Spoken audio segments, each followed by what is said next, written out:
And the world impoverishes itself by spending $1 trillion a year on preparations for war, and by employing perhaps half the scientists and high technologists on the planet in military endeavors.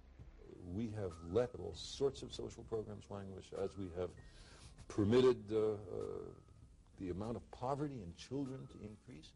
Before the end of this century, more than half the kids in America may be below the poverty line. What kind of a future do we build for the country if we raise all these kids as disadvantaged, as unable to cope with the society, as resentful for the injustice served up to them? This is stupid. And then what happened with the resources is they went into increasing budgets for arms. Isn't that where the money went? That and making rich people richer.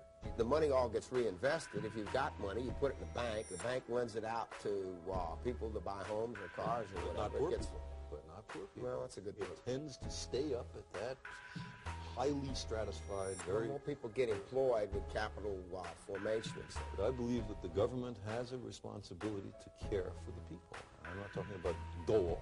I'm talking about making people self-reliant, people able to take care of themselves. There are countries which are perfectly able to do that. The United States is an extremely rich country. It's perfectly able to do that. It chooses not to. It chooses to have homeless people. And this country has vast wealth. You just look at what something like Star Wars, the money spent on Star Wars, already spent $20 billion on it. If these guys are permitted to go ahead, they will spend $1 trillion on Star Wars.